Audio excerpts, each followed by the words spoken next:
Hello students, how are you? Hope this video will find you healthy and prosperous. This is Samreen Hashmi and the topic which we are going to discuss today is meiosis. Meiosis is the second type of cell division and first type we have discussed in detail, that was mitosis. Let me start this topic.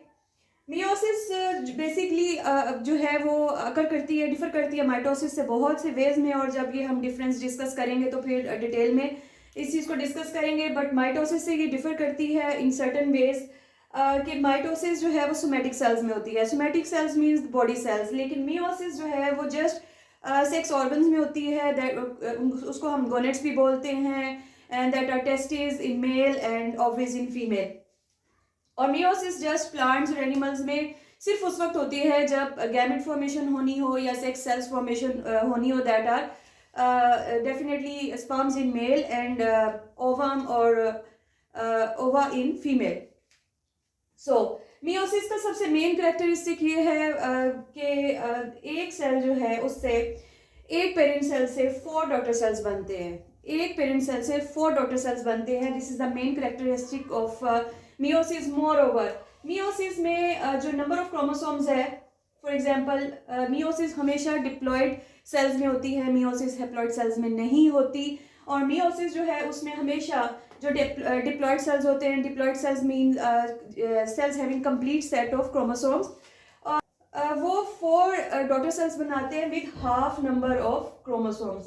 That means एक diploid parent cell से 4 haploid daughter cells बनते हैं. इसका क्या मतलब है? Means अगर हम ह्यूमंस की ही बात करें, दैट वी हैव 46 क्रोमोसोम्स, तो एक डिप्लॉयड पेरेंट सेल से 4 जो है वो हैप्लॉयड डॉटर सेल्स बनेंगे, और इट मीन्स के नंबर ऑफ क्रोमोसोम्स हाफ रह जाएगा. तो हाफ मीन्स कि हर सेल 23 क्रोमोसोम्स के साथ होगा. इसको स्टार्ट करते हैं. मियोसिस जो है इसके करेक्टरिस्टिक्स आपको अगेन वही कि 2 करेक्टरिस्टिक्स लाजमी याद रखने हैं. एक तो इसमें नंबर ऑफ क्रोमोसोम्स हाफ हो जाता है. अगर पेरेंट सेल में फॉर एग्जांपल 10 क्रोमोसोम्स हैं तो वो 5 रह जाएंगे. अगर कोई भी नंबर है वो हाफ हो जाएगा, यानी डिप्लॉयड से हमेशा हैप्लॉयड डॉटर सेल्स बनेंगे. मोर ओवर 4 डॉटर सेल्स बनेंगे एक पेरेंट सेल से. अब फेजेस ऑफ मियोसिस अगर हम देखें तो मियोसिस बेसिकली 2 फेजेस में हम डिवाइड करते हैं. Meiosis 1, meiosis 2. यानी 2 दफ़ा एक सेल जो है, एक डिप्लॉयड सेल जो है वो 2 दफ़ा अंडरगो करता है डिवीजन, तो उसके बाद 4 हैप्लॉयड डॉटर सेल्स बनते हैं. स्टार्ट करते हैं हम इसको. मियोसिस 1 को स्टार्ट करते हैं. आज के लेक्चर में मैं मियोसिस 1 डिस्कस करूंगी, नेक्स्ट लेक्चर मियोसिस 2, क्योंकि थोड़ा जो है वीडियो वो लेंथी हो जाएगा. मोर ओवर ये अभी 9th के जो है लेवल के अकॉर्डिंग मैंने प्रिपेयर किया है लेक्चर. जब एफएससी से रिलेटेड ये लेक्चर मैं प्रिपेयर करूँगी या वीडियो अपलोड करूँगी तो फिर हम उसके अकॉर्डिंगली डिस्कस करेंगे. अभी बहुत ज़्यादा डिस्कशन में नहीं जाएंगे अब अकॉर्डिंग टू 9th क्लास, क्योंकि डेफिनेट सी बात है कि वो बच्चे फिर ज़हरन कंफ्यूज होते हैं, उनके लिए भी मुश्किल हो जाता है. तो अभी डिस्कस करते हैं मियोसिस 1. अगेन इसका मियोसिस 1 जो है स्टार्ट होने से पहले सेल जो है वो अंडरगो करता है इंटरफेस, और इंटरफेस में बहुत ज़्यादा डिटेल में डिस्कस कर चुकी हूँ माइटोसिस में. यहाँ पे मैं जस्ट उसको थोड़ा सा शॉर्ट करके बता देती हूँ कि इंटरफेस से सेल जो है वो अंडरगो करता है, उससे पास करता है, और उसमें definitely G1 phase, S phase and G2 phase. As result जो है वो सेंट्रियोल्स और डुप्लीकेट होते हैं. इसके अलावा जो डीएनए है वो डुप्लीकेशन अंडरगो करता है. स्पेसिफिक ऑर्गेनल्स जो हैं वो डुप्लीकेट करते हैं. इसके अलावा प्रोटीन सिंथेसिस होती है स्पिंडल फाइबर्स के लिए, और बहुत से चेंजेस ये सेल अंडरगो करता है ड्यूरिंग इंटरफेस. ये आप अगर जो है वो समझना चाहें तो आप माइटोसिस वाली वीडियो को देख सकते हैं. उसको मैं यहाँ इतना डिस्कस डिटेल में नहीं करूँगी इंटरफेस को.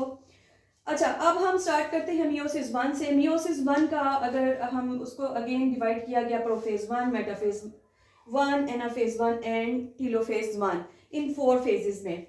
अगेन सेल यहाँ पे अंडरगो कर चुका है इंटरफेस, और अब ये एंटर हो गया है प्रोफेज 1 में. तमाम एसेंशियल प्रोटीन्स बन चुके हैं, डीएनए डुप्लीकेट कर चुका है, सेंट्रियोल्स और डिफरेंट ऑर्गेनल्स डुप्लीकेट कर चुके हैं. Centrioles are not present in plants, ये मैं पहले भी बता चुकी हूँ। और उसमें जो स्पिंडल फाइबर जो बनते हैं उसकी फॉर्मेशन जो होती है वो स्पेसिफिक जोन होता है, रीजन होता है, उसके थ्रू जो है वो बनती है। माइक्रोट्यूब्यूल्स अरेंज करते हैं खुद को in the form of spindle fibres. ये मैंने एक एनिमल सेल बनाया तो अब इसीलिए मैंने इसमें सेंट्रियोल्स भी बनाए। सेंट्रियोल्स ये सिलेंड्रिकल बॉडीज होती हैं या ऑर्गेनल्स होते हैं लाइक दिस, और परपेंडिकुलर ये प्रेजेंट होते हैं एक दूसरे के, परपेंडिकुलर होते हैं। ये डुप्लीकेट कर एक सेल में एक पेयर होता है, लेकिन ये चूंकि डुप्लीकेट कर चुके हैं तो ये जो है अपने आप को अरेंज करना शुरू कर देते हैं। ये अरेंज करना शुरू कर देते हैं। उसके बाद फर्दर जो है क्रोमोसोम्स जो हैं वो हर क्रोमोसोम चूंकि डीएनए डुप्लीकेट कर चुका है तो हर क्रोमोसोम जो है वो 2 क्रोमेटिड्स कंसिस्ट करता है। फॉर एग्जांपल ये 2 स्ट्रैंड है, इसके पास 2 क्रोमेटिड्स हैं, इस स्ट्रैंड को हम कहते हैं क्रोमेटिड। ओके, तो प्रोफेज 1 में क्या होता है, इसका मियोसिस 1 का प्रोफेज 1 जो है वो थोड़ा लेंथी प्रोसेस है, लेंथी प्रोसीजर है। और बेसिकली इसमें होता क्या है, इसमें ये होता है होमोलोगस क्रोमोसोम्स, होमोलोगस। और ये प्रोसेस इसको माइटोसिस से जो है वो डिफर करता है कि होमोलोगस क्रोमोसोम्स ऐसे क्रोमोसोम्स जो एक दूसरे से आइडेंटिकल होते हैं वो पेयरिंग स्टार्ट कर देते हैं, वो पेयरिंग स्टार्ट कर देते हैं प्रोफेज 1 में। अब जब हम एफएससी में पढ़ेंगे तो डेफिनेटली डिफरेंट स्टेजेस हैं, लेप्टोटीन, जाइगोटीन, पैकेटीन, लेकिन वो मैं यहाँ डिस्कस नहीं करूँगी क्योंकि 9th के सिलेबस में ये सेपरेट जो है स्टेजेस डिस्कस नहीं की गई, तो मैं वो यहाँ डिस्कस नहीं करूँगी। इसको मैं प्रोफेज 1 में ही ओवरऑल इस टॉपिक के अंदर ही डिस्कस करूँगी। तो इसमें क्या होता है कि जो होमोलोगस क्रोमोसोम्स है वो पेयरिंग स्टार्ट कर देते हैं, उनके पेयर्स बन जाते हैं। फॉर एग्जांपल यहाँ मैंने जो सेल ड्रॉ किया है उसमें 4 क्रोमोसोम्स मैंने शो किए हैं और ये पेयरिंग स्टार्ट हो गई है। 2 जो होमोलोगस क्रोमोसोम्स हैं वो लाइक दिस स्टार्ट पेयरिंग, और इस पेयरिंग को हम कहते हैं साइनेप्सिस, लाइक दिस। ये पेयरिंग होती है तो हर पेयर को हम टेट्राएड भी बोलते हैं, बाइवेलेंट भी बोलते हैं। टेट्राएड हम इसलिए बोलते हैं कि मीन्स के इसके 4 स्ट्रैंड्स हो गए, अगर ये पेयर है तो डेफिनेट सी बात है कि 4 स्ट्रैंड्स हो गए, 1 2 3 4। और बाइवेलेंट मीन्स के इसके पास 2 क्रोमोसोम्स, हर पेयर के पास डेफिनेटली पेयर है। अच्छा, अब यहाँ पे बहुत इंपॉर्टेंट जो प्रोसीजर होता है, साइनेप्सिस हो गई, यहाँ पे बहुत इंपॉर्टेंट प्रोसीजर जो है क्रॉसिंग ओवर का। और क्रॉसिंग ओवर ही एक ही पेरेंट्स के जो ऑफस्प्रिंग्स हैं वो डिफर करते हैं जेनेटिकली, उसमें वेरिएशन आती है, बेसिकली उसका रीज़न है क्रॉसिंग ओवर। अब क्रॉसिंग ओवर है क्या, अब ये जो है ये होमोलोगस पेयर मैंने यहाँ बनाया जिसको हमने टेट्राएड भी बोला, बाइवेलेंट भी बोला। अब क्या होता है, इनके जो नॉन सिस्टर क्रोमेटिड्स होते हैं, नॉन सिस्टर मीन्स जो एक क्रोमोसोम का पार्ट नहीं होते, सेपरेट, यानी ये नॉन सिस्टर होंगे। इस क्रोमोसोम का स्ट्रैंड और इस क्रोमोसोम का स्ट्रैंड जो है वो नॉन सिस्टर क्रोमेटिड्स कहलाते हैं। ये सर्टन पॉइंट्स पे एक दूसरे के साथ लेंथ वाइज जो है अटैच होते हैं। इस अटैचमेंट को हम कहते हैं क्याजमेटा या क्याजमेटा फॉर्मेशन। और जब ये एक दूसरे के साथ इस तरीके सर्टन पॉइंट्स पे अटैच होते हैं, मैंने जस्ट ये ड्रॉ किया है एक जनरलाइज समझाने के लिए। क्रॉसिंग ओवर बहुत से पॉइंट्स पे हो सकती है, ये ज़रूरी नहीं कि एक ही पॉइंट पे हो, लेकिन जस्ट ये आपको एक्सप्लेन करने के लिए कि क्रॉसिंग ओवर बेसिकली है क्या, इसका कंसेप्ट क्या है। तो ये सर्टन पॉइंट्स पे एक दूसरे के साथ अटैच हो जाते हैं, और जब ये एक दूसरे के साथ अटैच होते हैं तो वहाँ ये अपने सेगमेंट्स एक दूसरे के साथ शेयर करते हैं, लाइक दिस। ये अब नॉन सिस्टर क्रोमेटिड्स यानी इसका स्ट्रैंड और इसका स्ट्रैंड एक दूसरे के साथ जब अटैच हुए तो ये मैंने शो किया है कि ये इन्होंने अपने कुछ पार्ट्स एक दूसरे के साथ शेयर किए हैं। इस शेयरिंग को या इस ट्रांसफ़र को हम कहते हैं क्रॉसिंग ओवर, और क्रॉसिंग ओवर ही मेन रीज़न है जेनेटिक वेरिएशन का। डेफिनेट सी बात है, यहाँ पे इस क्रोमोसोम की भी जो है वो जेनेटिक मेकअप चेंज हुआ और इस क्रोमोसोम का भी, तो इसी वजह से जो ऑफस्प्रिंग्स हैं उसमें जेनेटिक वेरिएशन आ जाती है। सो ये क्रॉसिंग ओवर ये बहुत इंपॉर्टेंट जो प्रोसीजर है, और डेफिनेट सी बात है माइटोसिस में ऐसा कोई प्रोसीजर नहीं होता।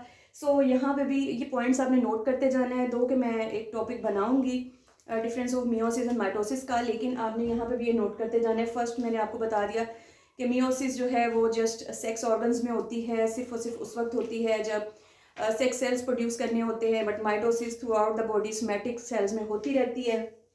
इसके अलावा मैंने ये बताया कि एक डिप्लॉयड पेरेंट सेल्स से 4 हेप्लॉयड डॉटर सेल्स बनते हैं, लेकिन माइटोसिस में जो है वो एक पेरेंट सेल से उसी की तरह की सेम कॉपीज बनती हैं और 2 डॉटर सेल्स बनते हैं दैट आर डिप्लॉयड। और अगर हैप्लॉइड है, हैप्लॉइड में माइटोसिस हुई है तो फिर हैप्लॉइड डॉटर सेल्स ही बनेंगे।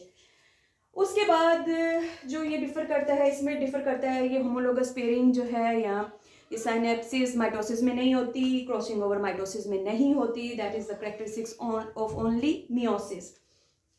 इसके बाद यहाँ पे क्रॉसिंग ओवर भी हो गई, जेनेटिक